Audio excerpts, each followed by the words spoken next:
Pozrime sa na THCO, ktoré môže byť nazvané ešte ako TH8C alebo Quantum Haze. Tieto názvy boli použité napríklad na Vedlife a neviem zaručiť, či sa to bude zhodovať vo všetkých e-shopoch.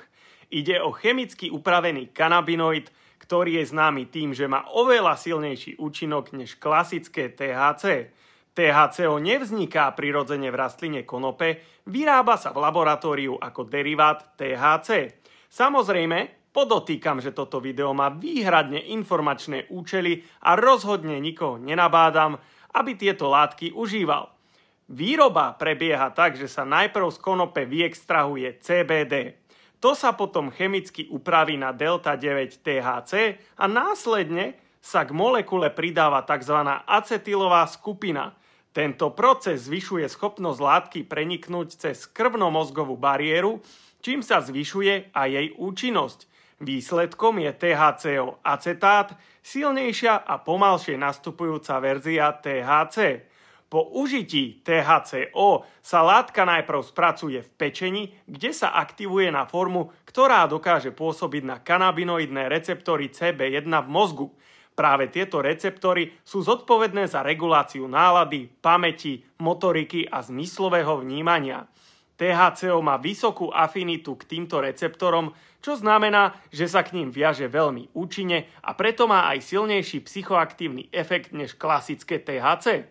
Účinky THCO prichádzajú oneskorene, obvykle až po 15 až 30 minútach, pretože látka najprv prechádza metabolickou aktiváciou. Výskumníci často opisujú hlboký stav relaxácie, intenzívnu eufóriu, zmenené vnímanie času, farieb a zvukov. Niektorí hovoria o pocite ľahkosti, kreatívneho toku alebo až mierne psychedelických zážitkoch.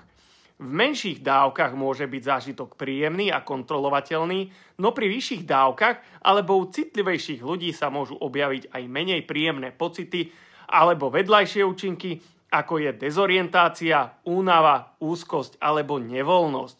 Pri dlhodobom užívaní THCO môže dôjsť k zvýšenej tolerancii, čo znamená, že na rovnaký efekt budeš potrebovať vyššiu dávku. Niektorí výskumníci hlásia psychickú závislosť, problémy so sústredením, pamäťou a zvýšenou úzkosťou, pretože THCO pôsobí silnejšie na CB1 receptory v mozgu, môže časom ovplyvniť aj náladu, spánok a emocionálnu stabilitu.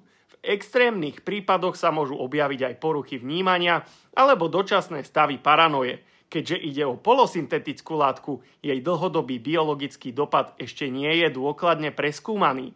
No a hoci názvy ako THCO, TH8C alebo Quantum Haze môžu znieť atraktívne, ide o polosyntetické látky s vyššou silou a potrebou väčšej zodpovednosti. Rozhodne neodporúčam ľuďom tieto látky užívať a samozrejme aj predajcovia ich majú zalistované výhradne na ďalšie spracovanie alebo výskum.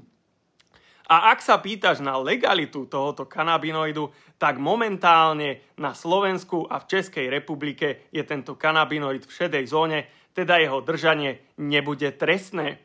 Ak sa zaujímaš o túto tému, nezabudni mi nechať follow a napíš do komentára, na čo by sme sa mali pozrieť v ďalšom videu.